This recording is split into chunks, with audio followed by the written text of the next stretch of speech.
Bismillah,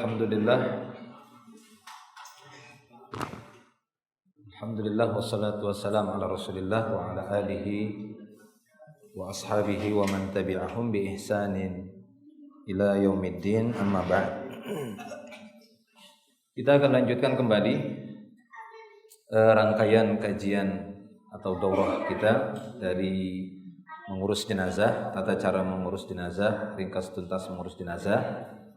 Insyaallah materi dari 4 poin penting dalam mengurus jenazah sudah kita jelaskan dari 2 pekan ini ya, 2 kali Ahad sampai hari ini. Insyaallah tadi materi sudah selesai sampai zuhur, dari materi menyolatkan jenazah sampai ke menguburkan jenazah, materinya sudah kita bahas. Dan insyaallah dalam waktu yang singkat ini kita akan coba mempraktekkan bagaimana menyolatkan jenazah, walaupun kita sudah sering mengikuti dari tata cara menyolatkan jenazah. Insyaallah ini lebih memperkuat kita lagi di dalam melaksanakan sholat jenazah ini. Barangkali sana ada poin-poin penting tambahan serta ilmu yang belum sampai kepada kita, ataupun setidaknya kita murojaah.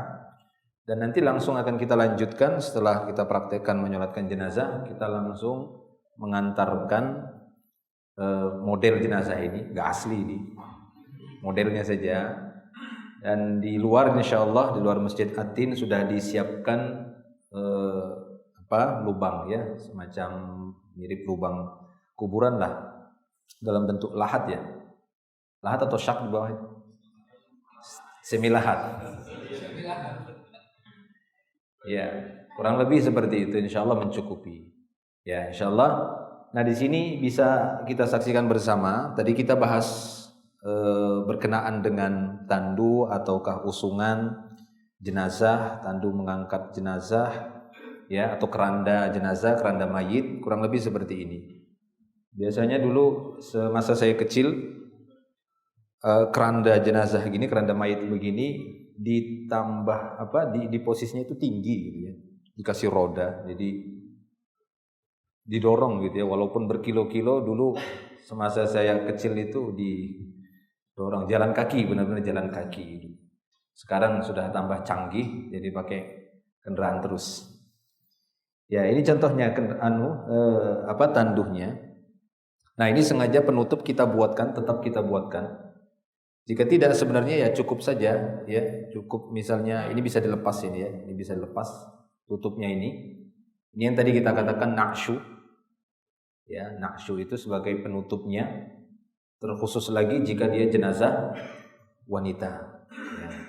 Karena tubuh wanita itu kalau cuma dibalut dengan kain kafan itu masih, lekukannya itu masih terlihat, dan itu bisa membuat fitnah ya, lekukan tubuhnya itu, sehingga lebih utama dalam rangka melindungi pandangan laki-laki dari jenazah wanita. Ini ditutup, dibawa ini anunya, tidak dibawa ya, contoh ininya nggak dibawa kain. Coba bisa diambilkan biar tahu contohnya. Tapi kalau untuk jenazah laki-laki dalam keadaan terbuka seperti ini, itu lebih afdol.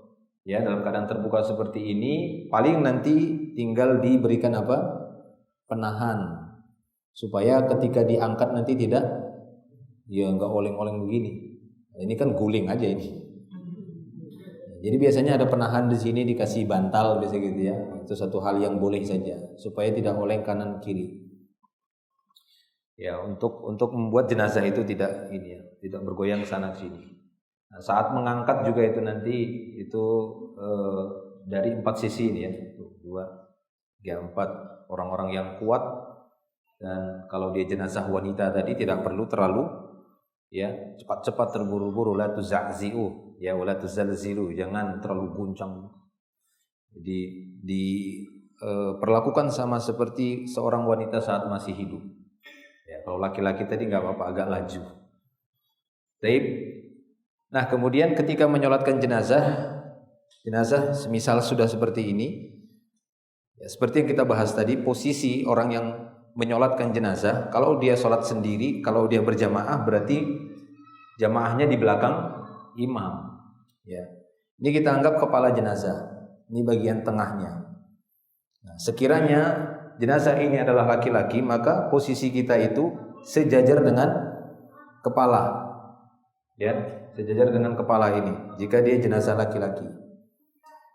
Nah, untuk posisinya, di mana posisi imam? Apakah harus dekat sekali? Apakah harus ada jarak tertentu? Ini tidak ada keterangan dalam masalah itu. Jadi sekiranya nanti suatu waktu antum ingin mengimami sholat jenazah, kemudian Anda bingung ini posisi berapa jengkal ya, berapa meter di sini, itu tidak ada ketentuan. Paham ya? Jadi tidak usah bingung. Sekiranya Anda memang betul-betul dekat di sini, ya nggak ada masalah. Ya, karena memang dalam sholat jenazah itu tidak ada rukuk, tidak ada sujud. Jadi posisi berdiri begini saja. Sekiranya Anda agak ngasih jarak seperti ini atau mungkin agak jauh seperti ini, itu tidak ada masalah. Yang penting ya kalau jauh begini kenapa? Jauh sekali. Ustaz pandemi, ya sudah nggak apa-apa alasan. Kayak dulu saya pernah berapa kali mengimami jenazah yang meninggal karena COVID, gitu ya. Saya langsung diminta untuk ngimami di rumah sakit, gitu ya, meninggal di bagian mercuari itu ya. Nah itu di dalam mobil dia kan, dalam mobil. Nanti tinggal kita tanya saja, ini posisi di mana kepalanya, kita lihat dari jendela, ya sudah, ini mobil, sudah kita di luar mobil itu. Jenazah laki-laki ya kita sejajarkan aja dengan kepala jenazah. Kalau dia perempuan dia sejajar dengan bagian tengah. Kalau dia jenazah wanita ya di bagian tengah sini. Kalau dia laki-laki ya di bagian kepala. Paham ya? Jelas ya? Nah, untuk masalah jaraknya itu tidak ada masalah. Taib. Nah, demikian juga kalau jenazahnya itu lebih dari satu. Tadi seperti yang kita bahas dan udah ada contoh di buku gambarnya. Ini jenazah laki-laki dibariskan rapat. 1, 2, 3, 4. Kepalanya sejajarkan. Walaupun kakinya itu nggak sejajar. Ada yang panjang, pastinya yang lebih dewasa lebih dekat dengan imam. Ya, yang dewasa lebih dekat dengan imam. Maka lebih panjang dia. Baru yang agak anak-anak, baru anak-anak. Tapi kepalanya sejajarkan. Nanti jenazah yang mendekat ke kiblat sana, menjorok ke kiblat, itu jenazah yang wanita. Tapi sejajar kepalanya jenazah laki-laki ini di bagian tengah jenazah perempuan. Bisa digambarkan ya, paham ya? Insyaallah. Seperti itu. Nanti imam tinggal posisi berdiri di sejajar kepala jenazah laki-laki begini saja. Jadi pas di sana tengah jenazahnya itu wanita di tengah tubuhnya. Sekali sholat saja. Kalau sekiranya mau satu jenazah sekali sholat, berarti satu jenazah. Bolehkah tanpa keranda? Boleh. Ya, kalau ini kan kita langsung pakai keranda. Dikira nanti harus pakai keranda gini. Tidak boleh. Boleh ini dikeluarkan. Keluarkan misalnya. Taruh di sini. Ini contoh biar cepet. Aslinya enggak ya, jangan gitu nanti. Misalnya ini kerandanya, kita mau dikeluarkan sini, taruh di sini, boleh silahkan, tidak ada masalah di sini. Ya, lebih terlihat. Ini dibuka, maksudnya dibuka terus diturunkan jenazahnya, tidak apa-apa. Paham ya? Baik. Soal lagi. Nah ini biasa kita siapkan ini. Ya, kalau bisa polos saja lah, nggak usah ada tulisan-tulisan rajah-rajah, nggak usah. Nanti terbang nanti kerandanya. Nggak usah ada rajah-rajahnya. Nggak usah ada tulisan la ilaha illallah, itu tidak perlu. Nah kalau jenazah perempuan afdolnya begini. Ya, lebih terlindungi gitu ya kan, lebih sejuk dia begini. Karena kenapa tadi jenazah wanita? Ya, paling nanti tinggal kita pastikan saat ini kok ditutup, misalnya kan jenazah perempuan ditutup. Atau misalnya jenazah laki-laki tapi keluarganya minta ditutup juga, misalnya gitu ya. Ya wes sudah kan begitu. Kita tawarkan tetap dibuka saja kalau jenazah laki-laki biar terlihat, karena tidak ada aurat kan gitu ya, masalah tidak ada yang syahwat lah laki-laki. Ya kalau nggak mau tetap ditutup aja, ya karena apa gitu ya, misalnya tabuh, misalnya alasan begitu. Ya paling tinggal kita pastikan, tinggal diintip saja posisi kepala di mana, jangan-jangan situ kepalanya. Ya kan? Kita pastikan benar kepala nggak di sini. Nah biasanya kita pakai keranda ini kan posisinya itu yang ada roda begini, itu kita buat jadi posisi kepala, yang gitu ya, itu kan tidak beroda. Nah itu paling kita pastikan, oh iya ini kepalanya sudah. Kalau ini kepalanya ya sudah, berarti di sini posisinya. Kalau laki-laki kan begitu. Kalau dia perempuan pasti di tengah. Kalau sudah dipastikan ini ditutup karena jenazah perempuan, tinggal kita pastikan berarti ini di posisi tengah kan begitu. Di posisi tengah. Jadi kita posisinya begini saja. Langsung imami. Ini kalau kita sendiri. Ya. Tadi kita sudah bahas, jika seorang saja yang menyolatkan jenazah, maka gugur kewajiban itu bagi yang lainnya. Sekiranya ada yang lainnya ingin menyolatkan, maka hukumnya boleh berulang-ulang. Ya, misal dianggap, wah nggak ada orang ini, dia sendirian. Ya, dia sendirian. Ya sudah, dia sholatkan sendiri saja. Selesai dia sholat, ternyata banyak orang datang, pengen sholat juga, karena belum sholat. Boleh atau tidak? Boleh, silahkan. Ya, jamaah yang kedua. Adapun dia yang sudah sholat tadi nggak perlu sholat lagi, nah sudah cukup. Baik ya, itu pengantar tadi.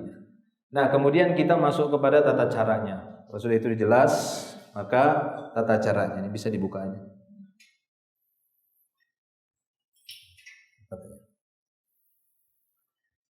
Ya, ini kita anggap jenazahnya laki-laki karena untuk supaya lebih terlihat.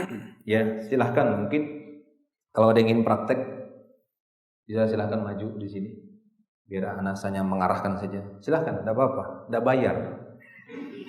Palsu juga ini, tidak asli. Jangan khawatir. Silahkan foto. Mungkin 5 atau 6 orang. Ya, 5 atau 6 orang kita coba praktekkan posisi safnya saja. Posisi saf. Mungkin satu orang yang untuk jadi imam. Ayo. Ya. Dan dari suruh baca, anak aja yang baca. Ya, ini kita anggap misalnya jenazahnya laki-laki ya di sini ya. Nah, untuk masalah saf ini jarak antara satu dengan yang lainnya itu karena ini nggak ada rukuk dan sujud, maju aja. Nah, kan begitu. Nah, maju aja. Nah, ini yang kita maksud tadi, walaupun jumlahnya sedikit, maka upayakan agar saf itu dibagi menjadi salasah sufuf. Tadi ya dalam hadis itu.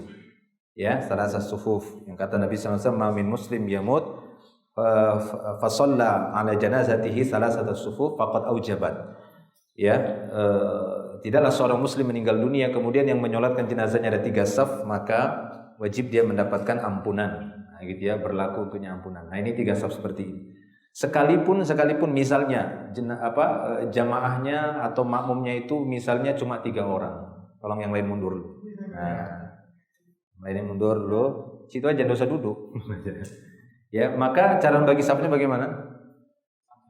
Ya, satu langsung belakang. Ya, rapat aja enggak apa-apa. Nah, seperti itu. Ya. Kalau mungkin satu lagi ya. Ya, seperti itu. Jelas ya? Lo sekiranya gini Ustaz, misalnya yang 3 ini makmumnya berbaris tadi begini, enggak apa-apa, sah saja. Ini hanya mencari afdoliyahnya. Ya, ini lebih afdolnya. Ya. Misalnya tadi makmumnya cuma 1, maka posisinya bukan seperti sholat berjamaah di sini. Ya, tapi posisinya di belakang. Nah, di belakang begini. Seperti tadi hadisnya dari siapa? Hadis tadi dari Abu Thalhah ya. Ya, Ummu Sulaim juga, dari istrinya Ummu Sulaim ketika anaknya Umair meninggal dunia, maka Rasulullah posisinya di depan sebagai imam, Abu Thalhah kemudian di belakang Muslim. Rasulullah tidak meletakkan ya Abu Thalhah di samping kanannya, tapi di belakang. Di sini lagi yang tadi. Kita buat coba 3 saf. Nah, 3 saf. Ya, satu dan yang lainnya sama saja rapat saf biasa gitu ya. Cuma antara satu saf dengan saf yang berikutnya itu tidak perlu berjarak jauh ya, karena tidak ada rukuk, tidak ada sujud. Yang kita anggap ini jenazahnya laki-laki ya. Jadi posisi si imam ini sejajar dengan kepala. Tidak semua ya. Nah, jadi kalau nanti misalnya mau mengimami jangan bingung gitu ya. Kamu imam, ini kan ayahmu, ini kan inimu. Dan kita faham tentang hukum-hukumnya, ya sudah kita lebih utama untuk menjadi imam. Ya, kita utama menjadi imam. Nah, kaifiat dari sholat jenazah tadi berapa kali takbir? Minimalnya 4 kali takbir. Ya, masalah niat itu masing-masing meniatkan sholat jenazah di dalam hati. Ya, sholat jenazah di dalam hati. Kemudian tata caranya itu tadi langsung takbir di takbir yang pertama, kemudian nanti membaca Al-Fatihah. Ya, kemudian setelah itu takbir lagi, setelah takbir yang kedua membaca sholawat. Ya, sebagaimana sholawat di dalam tasyahud. Ya, setelah itu baru takbir lagi, takbir yang ketiga membaca doa. Boleh langsung doa ditujukan untuk si mayit, boleh juga doa umum dulu. Ya, ini longgar saja. Doa umum maksudnya Allahumma ighfir li hayyina ya wa maitina ya seperti yang disebutkan itu doa umum namanya. Kalau doa khusus itu langsung kepada Allah maghfir lahu warhamhu wa'afihi wa'fu anhu wa akrim nuzulahu. Hu-nya itu domir kembali kepada jenazah laki-laki. Sekiranya kita mampu merubah domir karena jenazah perempuan silahkan. Tapi kalau bingung ya tidak usah. Ya, kalau misalnya ini jenazah perempuan, posisi pasti bergeser ke sebelah ya sini lagi tengah. Dan doa jika memang kita mampu mengganti dengan domir ha silahkan. Allahumma ighfir laha warhamha wa'afiha wa'fu anha wa akrim nuzulaha wasi' madkhalaha waghsilha bil ma'i wasalji wal barad. Ini kalau bisa. Kalau enggak bisa huha gimana Ustaz? Enggak paham gitu Ustaz, nah gitu. Ya kalau enggak paham apa yang hafal saja. Ataupun tadi sekiranya Ustaz kita cuma taunya Allahumma ighfir lahu warhamhu. Sudah itu aja ulang-ulang. Ya, kalau bisa lebih banyak lebih bagus. Karena permintaan yang berulang-ulang ini lebih memungkinkan dikabulkan. Jelas ya, paham ya? Nah, jadi lagi. Jadi tadi ya setelah takbir ketiga adalah doa. Ya. Dan dalam hadis juga Nabi SAW mengatakan idza shallaitumul mayyit fa akhlisu lahud du'a. Kata beliau sallallahu alaihi wasallam, jika kalian menyolati mayit, maka khususkan doa untuknya. Nah, bagaimana cara mengkhususkan doa untuknya? Boleh menyebut namanya. Kalau tidak, boleh diganti dengan domir tadi, hu. Ya Allah ampuni dosa dia. Ya, sebagaimana Rasulullah mendoakan Abu Salamah, Allahumma ighfir li Abi Salamah warfa' darajatahu. Boleh gitu ya. Ya Allah ampunilah Abu Salamah. Ini kalau kita mampu. Kalau enggak bisa yang ngikutnya tadi Allahumma ighfir lahu warhamhu wa'afihi wa'fu anhu wa akrim nuzulahu wa wasi' madkhalahu wa ghsilhu bil ma'i wasalji wal barad wa naqqihi minal khataaya kama yunaqqas thawbul abyadu minad danas wa abdilhu daron khairan min darihi wa zawjan khairan min zawji wa ahlan khairan min ahli wa zawjan khairan min zawji wa adkhilhul jannah wa a'idhu min adzabil qabri wa adzabin nar. Ini doa yang khusus namanya. Setelah itu takbir yang keempat. Takbir yang keempat boleh doakan lagi. Ya. Atau kalau kita merasa di takbir yang ketiga udah cukup, karena kita udah mengulangnya cukup lama, cukup panjang, ya, dan berulang-ulang, maka setelah takbir keempat kita bisa tutup langsung dengan salam. Langsung kita bahas Allahu Akbar, Assalamualaikum warahmatullahi boleh. Atau Allahu Akbar di takbir keempat kita baca mencukupkan dengan Rabbana atina fid dunya hasanah wa fil akhirati hasanah wa qina adzabannar. Assalamualaikum warahmatullahi. Boleh begitu. Atau saat takbir keempat Allahu Akbar kita ulang lagi doa tadi Allahumma ighfir lahu karena kita merasa itu belum puas gitu ya. Kita doakan lagi Allahumma ighfir lahu warhamhu wa'afi wa'fu anhu. Allahumma ighfir li hayyina wa mayyitina ya wa dzakarina wa unsana dan seterusnya. Ya, maka itu boleh saja. Lalu kita tutup dengan salam. Bahkan kalau dia tambah takbir kelima, 6, maka hukumnya boleh. Tapi umumnya kita sampai 4 kali takbir. Baik, siap? Kita coba ya. Kita arahkan saja. Silahkan takbir langsung. Nanti sambil saya jelaskan. Perhatikan yang lainnya. Ikut yang lain. Ya, ini takbir yang pertama. Nah, pada takbir yang pertama ini langsung kita baca ta'awuz. A'udzubillahi minasyaitonirrajim. Bismillahirrahmanirrahim. Mukhafatah, sir maksudnya. Ya, bismillahirrahmanirrahim. Alhamdulillahirabbil alamin, arrahmanirrahim, maliki yaumiddin, iyyaka na'budu wa iyyaka nasta'in, ihdinas siratal mustaqim, siratal ladzina an'amta 'alaihim ghairil maghdubi 'alaihim waladdallin. Amin. Cukup. Ya, enggak ada doa iftitah ya. Tidak ada doa istiftah, tadi ta'awuz langsung Al-Fatihah sampai amin. Takbir kedua. Nah, ini ikut. Ya, itu silahkan tadi ya. Masalah mengangkat tangan sudah kita jelaskan. Boleh angkat tangan, boleh juga cukup takbir. Ya, ini takbir yang kedua. Takbir yang kedua membaca salawat. Salah satu salawat bisa kita bacakan ya dengan ucapan Allahumma salli ala Muhammad wa ala ali Muhammad kama sallaita ala Ibrahim wa ala ali Ibrahim innaka Hamidum Majid. Allahumma barik ala Muhammad wa ala ali Muhammad kama barakta ala Ibrahim wa ala ali Ibrahim innaka Hamidum Majid.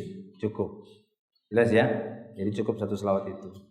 Terus takbir yang ketiga. Ya, takbir yang ketiga ya, tadi makmum sudah mengikuti. Nah, takbir yang ketiga disinilah dia doa. Nah, di sini doa silahkan tadi bisa dengan doa umum, faham doa umum ya? Dengan kalimat tadi itu, contohnya Allahumma ighfir li hayyina wa mayyitina. Ya Allah, ampuni yang masih hidup di antara kami, demikian juga yang sudah meninggal. Siapa itu? Ya semua, umum namanya. Tapi boleh juga langsung doa khusus di takbir ketiga ini dengan doa yang kita ucapkan tadi. Kita bacakan lagi. Itu dengan ucapan Allahumma ighfir lahu warhamhu wa'afihi wa'fu anhu wa akrim nuzulahu wa wasi' madkhalahu wa ghasilhu bil ma'i wa thalji wal barad wa naqqihi minal khataaya kama yunaqqas thawbul abyadu minad danas wa abdilhu daran khairan min darih wa ahlan khairan min ahli wa zawjan khairan min zawji wa adkhilhul jannah wa a'idhu min adzabin nar wa adzabil qabri. Boleh diulangi lagi silahkan.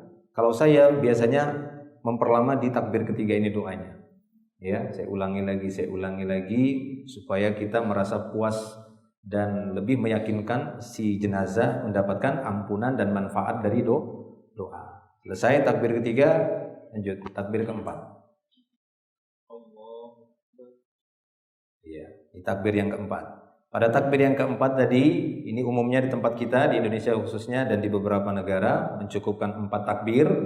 Nah, setelah takbir yang keempat boleh tadi langsung salam, boleh juga sekedar membaca apa? Rabbana atina fid dunya hasanah wa fil akhirati hasanah wa qina adzabannar, baru dia salam, atau boleh ngulangi doa tadi baru dia salam. Ya, silakan ditutup dengan salam. Ya, itu cukup. Kalau dia mau dilanjutkan ke kiri, nah ini tambahan lebih afdal. Nah, makmum bisa ikuti assalamualaikum kanan, kemudian kiri. Selesai. Paham semua ya? Insyaallah ya. Baik. Mungkin ada yang ingin bertanya. Ke depan ya. Hukum sholat itu, pandangan itu bisa ke tempat sujud bawah, bisa ke depan ya. Yang tidak boleh ke atas, ya itu tidak boleh. Sama ke kanan, ke kiri, itu tidak boleh. Tapi kalau tempat sujud itu lebih baik, ya itu lebih utama, afdal. Boleh juga ke depan, gini saja. Ya. Ada lagi yang bertanya? Ya, silakan duduk. Ya betul.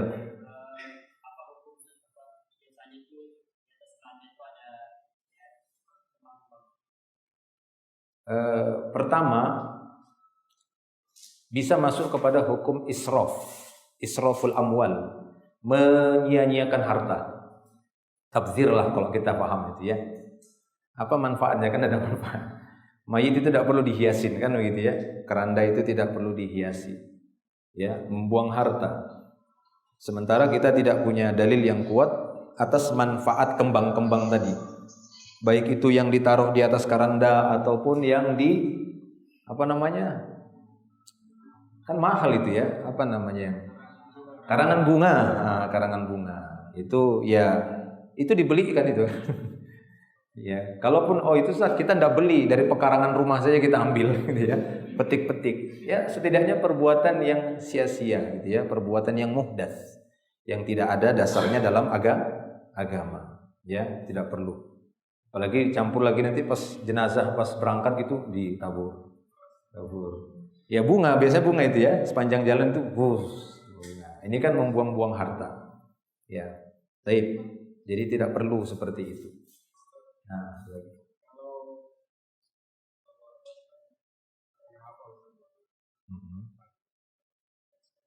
boleh.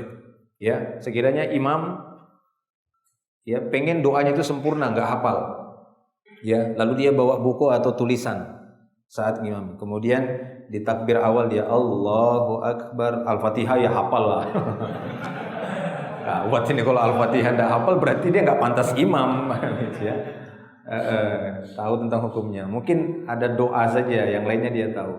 Ya, jadi setelah dia takbir Allahu Akbar, baca Al-Fatihah, ya kan begitu. Selesai Al-Fatihah Allahu Akbar, lalu dia ambil, dia baca Allah selawat misalnya gitu ya, atau Allahumma ighfir lahu tadi setelah takbir yang ketiga dia baca misalnya Allahumma sholli ala Muhammad wa ala ali Muhammad misalnya. Kemudian Allahu Akbar dia baca Allahumma ighfir lahu warhamhu. Boleh. Ya, tidak ada masalah seperti itu, boleh. Sama saja seperti ketika Anda sholat lalu Anda baca pakai mushaf, itu boleh. Ya, nah, seperti itu hukumnya boleh. Tapi yang lebih afdol dengan hafalan. Ya, situ lebih afdol. Sholat malam misalnya antum pengen panjang tapi qul huwallahu ahad terus. Ya kan? Ya pakai mushaf atau pakai mushaf yang pakai ininya kan bisa digeser gini atau pakai ini. Nanti ruku. Boleh, enggak apa-apa. Sah saja sholatnya insyaallah. Nah. Ada lagi? Kalau tidak ada kita antar jenazah ini. Cukup ya untuk masalah sholat. Jadi tadi selesai kita sholat, ya itu silahkan langsung dibawa. Itu ahsannya. Kenapa? Ini masuk dalam cakupan sabda Nabi, asri'u bil janazah. Segerakanlah mengurus jenazah. Terutama segera menguburkannya. Kenapa? Karena jika dia jenazah yang muhsin, kata Rasulullah, jika dia jenazah yang baik, dia akan mengatakan qaddimuni. Segera kuburkan aku. Kenapa? Karena orang yang baik, orang yang saleh, ketika dia meninggal, malaikat datang dan mengabarkan kepadanya, setelah dicabutnya ruhmu ini kau akan mendapat nikmat. Ya, maka disitulah yang membuat heran Aisyah radhiyallahu anha ketika Nabi mengatakan ya bahwasanya man ahabba liqa Allah ahabballahu liqa'ahu, man kariha liqa Allah karihallahu liqa'ahu. Siapa yang senang ketemu Allah, Allah senang ketemu dengan dia. Siapa yang benci ketemu dengan Allah, Allah benci ketemu dengan dia. Langsung galau waktu itu istri-istri Nabi. Siapa yang senang sama mati? Lah iya kan gitu pahamnya. Karena bertemu Allah itu harus melewati mati. Siapa yang senang mati? Mati itu sakit. Kalau kita nggak ada yang bilang aku pengen lah mati. Enak kayaknya mati itu geli-geli. Mana ada yang begitu? Ya, sakit mati itu. Karena disaksikan itu sakit. Makanya Aisyah waktu itu bingung, ya Rasulullah, siapa yang senang mati? Maka kata Rasulullah, bukan begitu memahami hadisnya. Ternyata apa? Rasulullah menjelaskan, adapun seorang mukmin, seorang yang baik, saat mau meninggal dunia, malaikat turun datang dan mengabarkan, setelah kamu dicabut ruhnya, kau akan dapat nikmat. Maka disitulah seorang mukmin tidak ada yang paling dia cintai kecuali ketemu Allah. Dia pun segera cabut. Makanya ketika udah dicabut dia terus cepat segerakan. Datang orang yang hidup, nanti sabar, belum datang keluarga. Ya kan? Dia bilang segerakan. Ya, datang keluarganya, nanti sabar gitu ya. Jadi seperti itu. Ya, jadi ketika jenazah ini sudah selesai disolatkan, maka harus segera dikuburkan. Berbeda tadi kalau dia bukan mukmin, dia orang yang jahat. Malaikat, karena kan prosesnya kalau berdasarkan hadis itu kan bukan malaikat maut dulu yang datang. Ya kan? Yaitu malaikat-malaikat penyerta namanya. Yang datang itu. Nanti baru dikabarkan, setelah ini dicabut ruhmu, kau akan dapat siksa. Wah, itu dia baru situ. Tidak ada perkara yang paling dia benci kecuali apa? Kematian. Tidak mau dia ketemu Allah.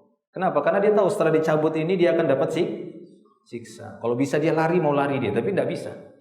Ya, barulah datang malaikat maut dan mencabutnya. Baik ya, kita berhusnuzon dengan setiap muslim bahwasanya mereka adalah orang yang diberitakan dengan kebaikan, sehingga harus segerakan supaya dia segera mendapat nikmat kuburnya. Ya, atau minimalnya segera terlepas beban wajibnya kita. Ya kan, karena wajib ini. Baik. Jadi setelah sholat aslinya itu langsung diangkat, kemudian dibawa ke tempat pemakaman kuburannya. Nah, ini pemakamannya di bawah. Nah, adab-adabnya langsung kita lanjut ya. Nah, setelah sholat tadi langsung mengantar jenazah dan menguburkan. Ada adab-adab mengantar. Adab-adab mengantar tadi bagaimana? Yang membawa ini adalah kaum laki-laki. Yang ikut mengantar jenazah adalah kaum laki-laki. Kaum wanita terlarang untuk ikut. Tapi larangannya makruh, bukan haram. Sehingga bagi wanita berhenti sampai di sholat saja pahalanya. Mereka dapat pahala 1 qirot. 1 qirot itu seperti gunung Uhud. Pernah ngukur berat gunung Uhud? Belum. Ya, nanti coba diukur itu. Kelilingnya itu berapa? 7 kiloan kayaknya, apa 8 kilo kelilingan itu. Ya, beratnya enggak tahu. Ya, sebegitulah besar 1 qirot itu. Nah, kita bagi kaum laki-laki bisa dikasih terbuka, ya, bagi kita dapat pahala 1 qirot lagi, yaitu dengan ikut mengantar jenazah sampai dikuburkan. Nah, saat kita mengantar itu dibawa oleh kaum laki-laki dengan 4 sisi keranda tadi, dengan mengangkat yang sama. Kalau dia jenazah laki-laki tidak mengapa agak cepat, ya. Kalau jenazah wanita dia agak lembut, ya. Tapi sekarang umumnya mengantar jenazah itu dengan menggunakan mobil tadi, ya, dengan menggunakan kendaraan. Bagi pengantar jenazah yang berkendaraan, maka usahakan agar di belakang jenazah, ya. Jika dia berjalan kaki, maka boleh dia mengambil posisi mau di depan jenazah duluan dia, kanan kiri. Ya, silahkan kalau dia jalan kaki, tapi ketinggalan biasanya. Jalan kaki sekarang itu pakai mobil bawa jenazahnya, dia ketinggalan. Ya, jadi kalau nanti bisa iring-iringan tuh pakai kendaraan, usahakan kita tetap di belakang. Biarkan mobil pembawa jenazah ini di depan duluan untuk adabnya. Demikian juga tadi kita sebutkan, kalau kita berpapasan dengan jenazah itu kasih jalan. Ya, misalnya kita di lampu merah atau apa, kasih jalan biar dia bisa jalan. Ya, atau kita berpapasan seperti itu, kita kasih jalan. Atau ketika kita duduk, kita berdiri, itu adabnya. Ya, apalagi kita tahu itu jenazah kaum muslimin. Tidak ada tanda-tanda itu jenazah non muslim. Kecuali di mobil bawa jenazah itu ada tandanya, gitu ya. Ada tanda tambah kan begitu. Wah, itu dia. Baik. Ya, saat kita membawanya juga tadi sudah kita sebutkan dan disebutkan oleh Imam Nawawi bahwasanya yang terpilih tidak ada suara apapun, tidak ada zikir, baca Quran apapun saat membawa jenazah tadi. Dan Nabi SAW dalam hadisnya mengatakan apa? La tuttaba'ul janazah bisautin wala narin. Tidak boleh mengiringi jenazah itu dengan suara apapun dan tidak boleh pula dengan api, diiringi dengan api. Bagaimana? Tafakkur. Ya, kita mengingat kematian. Nah, membawanya juga terbuka kalau jenazah laki-laki. Kalau jenazah perempuan tadi dengan ditutup, ya. Saat dibawa begitu saja. Itu adab-adabnya yang sudah kita sebutkan tadi. Tidak perlu ada doa-doa sebagaimana kita sebutkan, baca Al-Fatihah atau teriak-teriakan gitu ya. Allahu Akbar, la ilaha illallah. Kemudian zikir berselawatan atau apa. Tidak ada, ya. Itu melempar bunga dari situ, ya, lempar beras, lempar uang. Ada kata yang lempar uang itu? Ada kan? Iya, ada yang lempar uang. Asal jangan lempar rumah orang aja. Itu kriminal nanti. Baik. Ya, jadi tenang sebagaimana biasa kaum muslimin. Sampai nanti di pekuburan, nanti kita contohkan ini, ya, kita bawa di pintunya itu kita melepaskan sendal. Lalu kita membaca doa masuk ke kawasan kuburan dengan ucapan, ya, assalamualaikum ahlad diyar minal mu'minina wal muslimin wa inna insyaallah lahikun nas'alullaha lanal afiyah nas'alullaha lana nas'alullaha lana walakumul afiyah. Ya, kami meminta kepada Allah afiyah, keselamatan atas kami dan kalian semuanya. Ya, itu diantara doanya nanti dan bisa dilihat di buku itu doa yang lainnya. Baik, kita praktekkan. Tadi sudah sholatnya, sekarang kita praktek untuk, ya, katanya. Oh iya, boleh. Sebelum kita bergerak. Salam.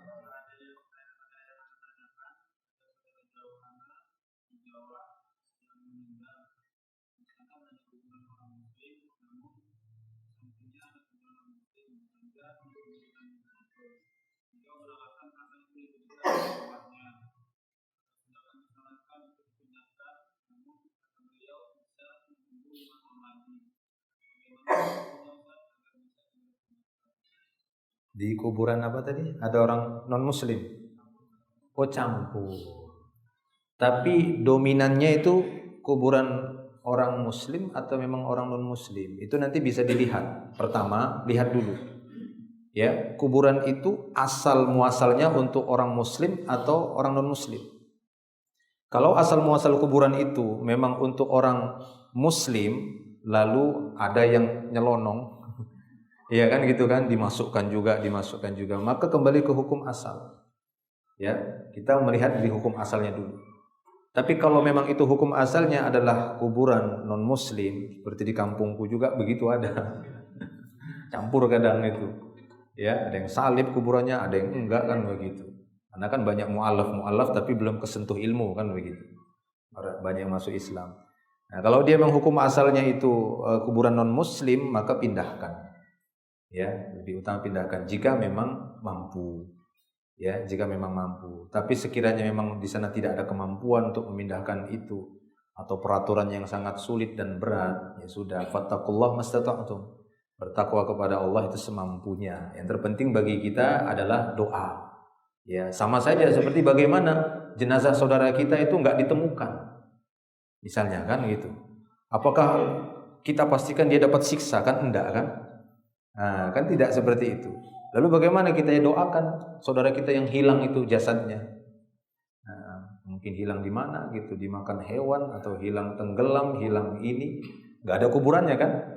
Nah, tapi semua yang namanya orang yang sudah meninggal, baik itu mengikuti proses penguburan dan ada kuburan ataupun yang hilang sama sekali, maka semua melewati fase yang sama. Ada fitnah-fitnah barzahnya, ya, ada fitnah kubur. Tetap dia ditanya. Jangan kita menganggap, oh berarti yang ditanya, yang dikuburkan ditinggalkan, gitu kan? Baru dia didudukkan ditanya. Loh yang tenggelam kayak apa pendudukannya? Nah, itu tidak bisa kita memasukkan, ya ini kita. Artinya semuanya dapat itu. Ya, doa juga semua dapat dari doa kita. Baik. Ya, betul.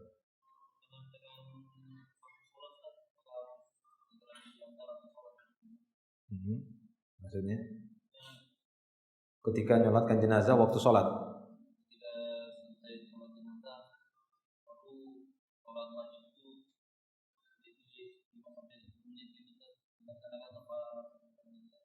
Jadi harus diperhitungkan juga saat kita menyolatkan jenazah. Ada waktu-waktu yang terlarang menyolatkan jenazah, ya, yaitu saat terbitnya matahari sampai dia benar-benar meninggi, waktu syuruk itu, ya, itu tidak boleh menyolatkan jenazah. Atau ketika matahari tepat di atas kepala, ya, ketika dipanaskannya neraka jahanam sampai dia tergelincir, ya, atau ketika matahari tenggelam sampai dia benar-benar tenggelam. Ini waktu-waktu terlarang untuk sholat jenazah. Ya. Demikian juga ini terlarang saat untuk menguburkan jenazah. Di waktu-waktu itu juga tidak disukai menguburkan jenazah, kecuali memang dalam kondisi yang sangat darurat. Apa itu darurat? Memang udah beberapa hari nggak ketemu ini jenazahnya. Ketemu, itu segera mungkin. Sholatkan, langsung kuburkan. Ya, karena sudah berhari-hari. Tapi kalau sekiranya masih bisa kita perhitungkan bahwasanya nanti setelah sholat duhur saja gitu. Jadi tidak mengganggu waktu sholat wajib. Nah, seperti itu kadang itu. Tapi kalau sekiranya kasusnya kejadiannya seperti yang disebutkan, disolatkan tanpa memperhitungkan waktu, sudah sholatkan. Begitu disolatkan, selesai sholat, assalamualaikum, muadzinnya Allahu Akbar, gitu ya. Adzan duhur kan begitu. Maka sholat duhur terlebih dahulu. Ya, salat duhur terlebih dahulu dikarenakan bertemunya dua wajib, maka dahulukan wajib ain. Ya kan? Menguburkan jenazah itu dengan segera wajib apa itu? Kifayah. Ya, wajib kifayah. Lebih didahulukan wajib ainnya yang di atas. Karena itu mencakup untuk keseluruhan. Ya, harus sholat dulu. Dan tidak ada sholat paling berapa menit kan begitu. Setelah itu baru diantarkan jenazah. Ini berarti kekeliruan nanti settingannya. Harusnya setelah sholat baru sholat jenazah.